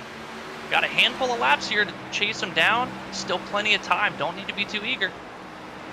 And what would you know? Who would Hunter Hayward have to pass to get the win to get into round of 8 other than the 29 of Curtis Preston? These two, what a battle it's been between them all season. It seems like they're magnets on the racetrack, and when one's fast, the other one is fast. So it seemed like that all season long. You know Preston does not want to let this 48 by, but at the same time, he doesn't need to make another, an enemy, already a bigger enemy for the rest of the playoffs. Well, you've also got to think that Hunter Hayward's got something in his back pocket. Oh, there's a caution just ahead of them there. Cars colliding and spinning. Oh, there's and that the caution. is it. The 38 of Catrone goes around. And, unfortunate for him, but, man, it's just a bad call on his part that put him in that situation. Really unfortunate. I mean, this kind of saves Harold Watkins. They were reeling him in quite a bit as the leader. He's still yet to come down pit road, but James Catrone, we talked about the point situation he's in, now sitting 2 laps down. Now he's behind Matthew Rush, sitting in the 20th position. Unfortunately, Matthew Rush went a 2nd lap down, so he's not going to be getting the lucky dog here. But, man, this shakes up a whole lot of stuff. Well, this is definitely shook it up. Harold Watkins here, Curtis Preston, GT, Travis. And that's the thing with short track racing. It's going to be so tough. I'm going to be real with you, Brandon. Unless we get a good bit of cautions to hold up these guys that are pitting, I don't know how the old tires do it. I mean, looking at the pace right there, you're looking at 22:30s there at the end. I mean, we take off at 2480, so the tires should cool down, come back a little bit to earth there, and drop down to about a 22 flat. I'd say when they take off, maybe drop into the 21s. But after a few laps, those tires are not going to be the greatest. Yeah, if Hunter Hayward is going to make it to the round of 8, he is absolutely going to have to earn it here. This is going to be a drive for him to hold these guys off. I thought he was going to have a lot more track position between himself and the guys on fresher tires, but that has not been the case so far.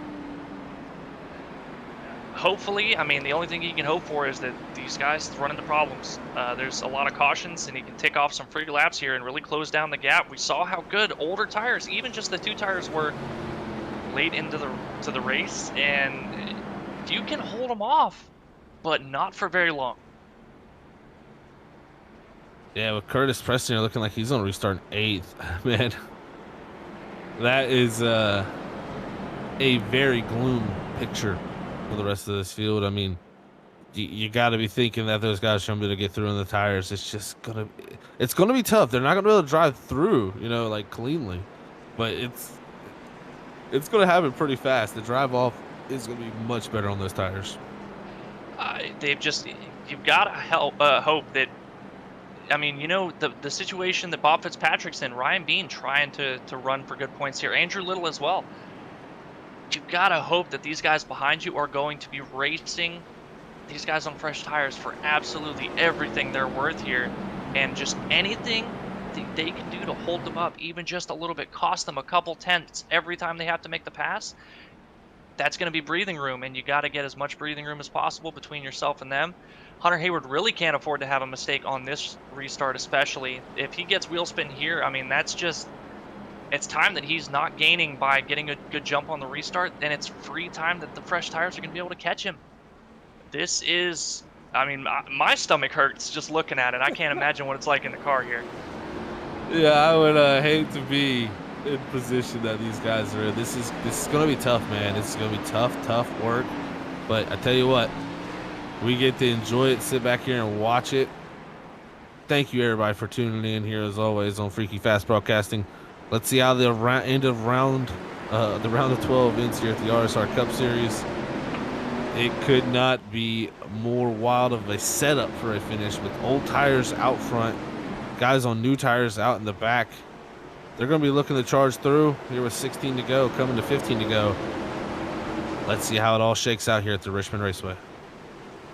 Pace car is in, and Hayward off and away, man. What a start for him. He wasted no time to go, and he wanted to build the gap. That was probably one of the smartest moves he could have done. Yeah, and I mean, these drivers are getting caught up. It spread everybody out, but the fresh tires not able to make any ground on the old tires just yet. And we got a car spinning. Not sure who does. I think it's Brock Potter in the 4. Or no, it's Harold Watkins. And no cautions out yet. So they stay green, but they're still side by side ahead of Curtis Preston here. Nathan Campbell trying to battle with Bob Fitzpatrick. Ryan Bean and Andrew Little still side by side, but now they're starting to get single filed out of here. That's not what you want to have happen if you are Hunter Hayward trying to hold these guys off. They're going to be coming to 13 to go next time by. You can see Curtis Preston. He's just working the outer lane. He knows that's the lane to go because that's going to be the lane where nobody's at. He is continuing to make time up front, though. 22.101 up front, so the tires definitely are coming back, but that's not going to be quick enough to hold off brand new tires. As Preston already up to 3rd. This is looking very, very dark for, oh, there's a caution. So another caution here. Our 6th Warren Nissan Central caution of the night, and this is brought it right back into the wheelhouse. Man, this this is going to be a tough one here, Brandon. Yeah, this he's not going to be able to get away with doing a jump that early again. I think they're going to be expecting it, but also he can't afford not to have a jump that good. Oh man. Now, if I'm on the box here, I'm telling him he needs to restart on the outside line here. Absolutely, 100%. You do not even think about restarting on the inside. You give the slow car the lane right in front of the fresh tires. Yeah, I think that's his big shot. He just needs to get a great restart up top, and hopefully that Bean doesn't get going. Hopefully Little maybe gets a good start to drive the top. Yeah, the good thing is this is ticking off laps that these guys can't make use of their tires. It's also giving him another chance to cool his back down. But he's going to need quick cautions.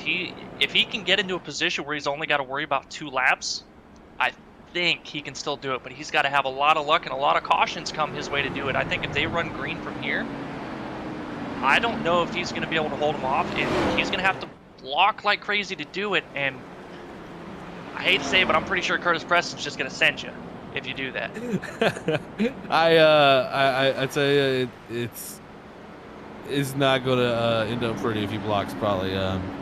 You're just sitting duck in the day. Really, the biggest thing he's have to do is just going to have to try to hope for some cautions, personally. I think he needs it to be mayhem here to the end. And, I mean, what we've seen tonight, guys have stayed pretty clean. I could see it going to the end clean, but he just needs something to get caught up here. You got to take the outside lane. I will see what he elects to do. I'm sure he's talking that over with himself. But I just don't think you can give Preston a restart directly behind you where he can time it with seeing when you go. I think you got to restart up high, give maybe Little a chance to get to the side-by-side with those guys too. Yeah, you just put yourself in a position where you do everything that you can do, don't make any mistakes, and just run as fast as you can run and just hope it's enough. I mean, that's all you can do in this situation. A little bit of luck is absolutely going to help, like you said. Going to need it to be really calamity until the very end here and come down to, you know, even an unofficial or an official green-white checkered. That's going to be his best shot. But if that doesn't happen, you've just got to do what all you can do, and you can't ask for anything more than that. You really can't do anything more than that. If it works, it works. If it doesn't, I mean, that's just the race strategy here, and that's the risk they took, not taking the set early, and it's paid off for them. They're in a really good position now with these fresh tires to make use of it. What a victory this could be. Remember Curtis Preston winning last week at Kansas. I mean, it's been very, very strong for him. And also, you got to think Travis Everett winning at Bristol. I mean, it's been a good day for those boys at Slide Job Racing, and they had the ability to pull this strategy off right here with, you know, having nothing to lose really. Absolutely, and I mean that was something we talked about when they first did this strategy. When we talked about the potential for it, they don't have anything to lose. They're solidly locked in. They're just throwing the sink at it, going for the win here, and they got the caution that they needed. Ideally, you'd say, man, you don't ever want to have to rely on a caution for your strategy to work, but it did, and it's a beautiful strategy because of it. I mean, these fresh tires, we saw it just in this handful of laps, completely invaluable, the amount of speed that you have on them. Look at that. All right, we're going to start up top with control of this restart here.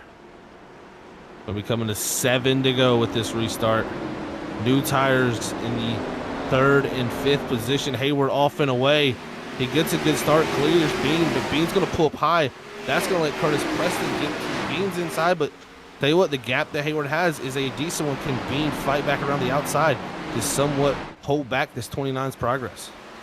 It does not look like it. Preston's still not quite clear, but going to be able to sail it off in the corner with all the grip he has, but Bean does the exact same. Oh, it's looking bleak. 6 to go. A little bit of loose there for Preston. He can see the leader up ahead. This is like spilling blood in the water right here, guys. This is when you know your prey is sitting up there ready for attacking. Haven't been able to take it to the 48 all day, but this is what they saved the set of tires for. 6 to go here in the stage. They're wrecking behind. Does the caution does not come out. 5 to go here. I think if you're Hunter Hayward, you want a caution. I think you absolutely do. 5 to go here. Hayward doing a great job on the old tires, man. He is doing everything in his power here not to let these guys get there, driving the wheels off this race car.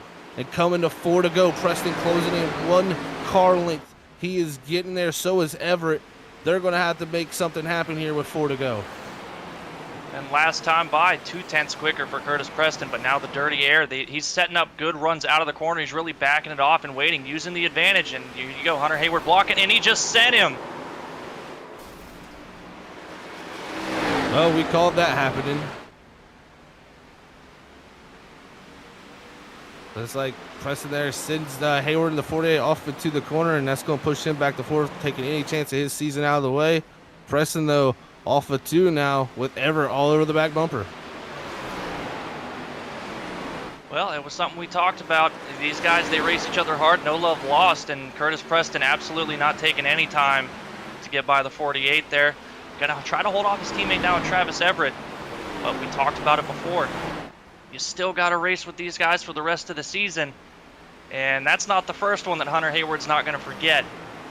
Curtis Preston definitely gonna have to keep that in the back of his mind as the season goes on, but right now trying to hold off Travis Everett. Everett giving it everything he's got now.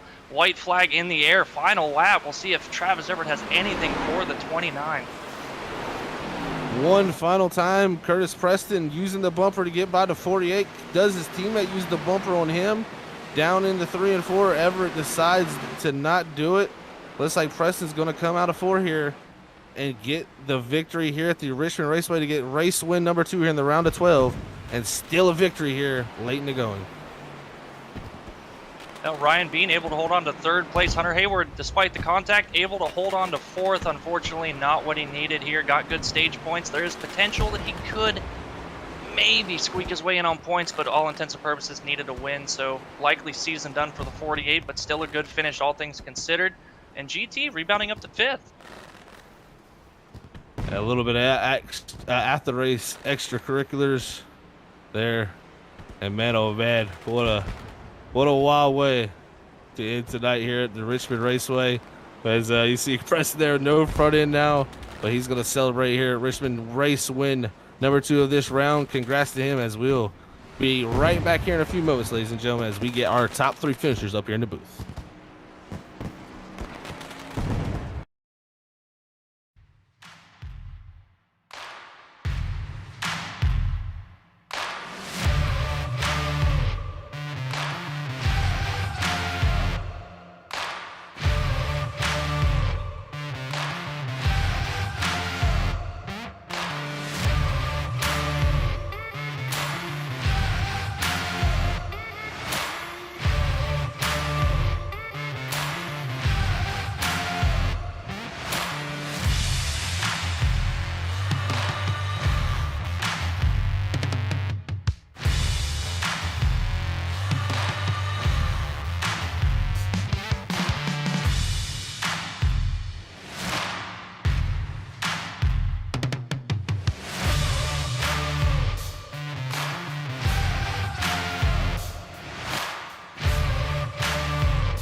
All right, we are back here, ladies and gentlemen, here for our post-race interview segment portion of the race after our top 3 finishers here on Freaky Fast Broadcasting. Let's first pull up our 3rd place man, Ryan Bean. What a night he had, coming in here 7th in points, and man, needed every bit of points to get through. It looks like he'll have that chance to go into the round of 8. Let's hear from him. Hey Ryan, it's Zach from the booth, man. You got a copy? Yes, sir. Long time no see, guys. Yeah, long time no see, buddy. I tell you what, you're getting good at squeaking your way through in these rounds, man. Each and every round, it seems like you've been right there on the edge of not making it, buddy. But after tonight's great finish and great stage points, I believe you should have locked yourself in here clearly. Yeah, I'm really frustrated with myself. I know I'm a good car, and I hate that. I got to keep going into the last race, biting my nails, and just praying for a good finish, trying to stay clean. But I knew who I needed to beat, and that's all we came in. But then I noticed I was really good in the long run, so I thought I had a shot there, but those guys took tires. So. Yeah, man, definitely some different strategies working out for the Slide Job Racing guys there to get the tires there at the end. But I tell you what, you need to come out here, get good stage points, get a good finish. So it all worked out in the end for you, Ryan, after another great run here. And looking really good going into that round of 8, man. Hopefully it can start off good for you. I know it's the starter rounds that haven't went well, man. But, next we have Atlanta, Pocono, and Dover. Any of those 3 you got kind of circled as like maybe the one that you could possibly lock yourself into that Final Four? Yeah, I'm Dover's probably my favorite track on the Cup circuit. I always run well there. Pocono, I figured some things out, got caught up in a crash early in the race, but I'm excited to go back there. Atlanta, typical mile and a half for me. I'm probably just gonna try to hang on, try to get a top 10 because I'm gonna practice all I can, but I just something about mile and a halves I can't figure out. But I'm gonna go out there and give it my damnedest. Well, buddy, I tell you what, you did a great job tonight out there in the 25 machine. What a show you put on for us there, racing up front all night long. Congrats on that 3rd place finish, buddy. And before we let you go, though, man, anybody wants to send a shout out to? Yeah, first off, thanks to my teammates, Kevin Ruff and Tony Ludi, Kevin Dowd there, trying to talk me down. I was freaking out there at the end, but they were calming me down. So thanks to Ryan and everybody putting on this league. I love racing every Tuesday. It's so fun. You guys up in the booth, everything. Can't wait to watch this back. And yep. Well, Ryan, congrats on the 3rd place finish here tonight, buddy. We will catch you next week. And congrats also going on to the round of 8. Thanks. Have a good one, guys.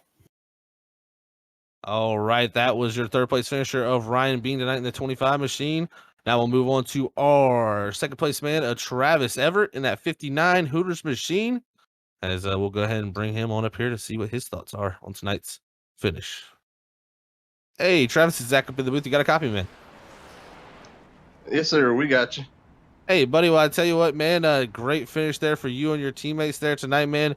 Able to pull off the different strategy there. Saved the set of tires at stage 1 and able to use them there after a late race caution, man. Wild stuff coming down to the end. Just take us through your race and what was the call there for strategy? Yeah, definitely saved the tire set there, and caution come out a little bit later than we would have liked it to playing that game, but able to get back up there and had a front row seat there. I was too busy concentrating on them. I missed my line there when they got together. Looked like maybe Curtis got run down there a little bit, but Hunter's in a situation pretty much where he had to win the thing to advance. I understand where he was coming from there also. Yeah, man, definitely an interesting battle there down to the end, man. You also getting pretty close to getting by your teammate there at the end, just come up a little bit short, man. But nonetheless, you got the win there early in the round to lock yourself in, so you kind of been selling through the last 2 races and racking up good finishes nonetheless there too, man. So how do you feel about going into the next round? Because we've seen points and stage points be very critical towards getting in. One position will be given by points for sure in the next round, going down to 4. But do you feel like wins are going to be more important and you're going to go for more for wins, or you think points is still the backbone of getting into that Final Four? I feel like we've kind of got to the point where it's gonna be the wins now that you're going for instead of trying to build the points. I think that's where we're at now. You may can squeak by this next round. Well, I think this will be the final round here, but I'd definitely like to have the win in my pocket there.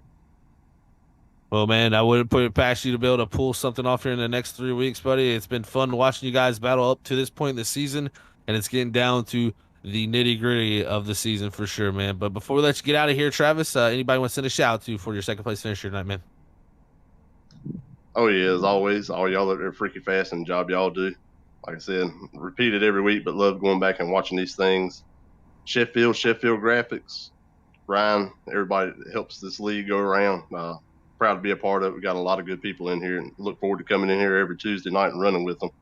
And just all my teammates over there at Slide Job Racing and Donkey Punch, they put on a pretty good show in the ARCA race earlier tonight also. So, yeah, just thank all of them and looking forward to coming back next week. Well, buddy, congrats on 2nd here tonight at Richmond. We will see you next week in Atlanta, and you have a great night. Appreciate y'all too. All right, everybody, that was our 2nd place man, Travis Everett from Slide Job Racing. Going on to round number 8. Man, what a night it was for him and his team to make that call and get it done. But let's go ahead and move on to our Sheffield Graphics race winner, Curtis Preston, taking it late in the going to get the win here tonight in the checker flag. Hey, Curtis, is Zach up in the booth, man? You got a copy? Yeah, what's going on, Zach? Hey, buddy, I tell you what, man, great run tonight, man. Showed a lot of pace out there in the 29 machine, and it came down to the strategy you and your teammates played. Nothing really to lose for you guys in points. Is that what it came down to saving that set of tires there?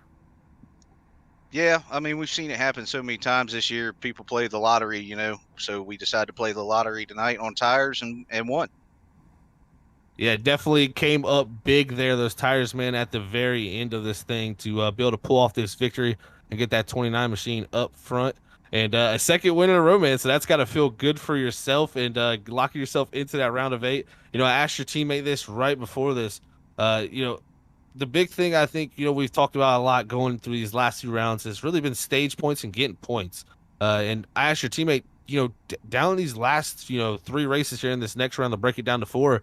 Do you feel like you kind of throw points out the window, or do you go more for the win, or do you think points is still the backbone of getting to that Final Four? I don't know, man. That's a tough call. Depends on where it's at. I mean, those 3 tracks look good for us. We like where we're at there. We like how we run there, but at the same time, the noose tightens in this next round. So it'd be nice to win one. Don't get me wrong, but at least one guy is going to point his way in for sure. So I don't know. It's just like playing the tire lottery tonight. You know what I mean? You never know what could happen. Yeah, it definitely is going to be an interesting shakeup, man. Sometimes you play the strategy right, and sometimes you play it wrong, and that's what's going to come down getting that Final Four in these next 3 races. You brought those up, some good tracks for you.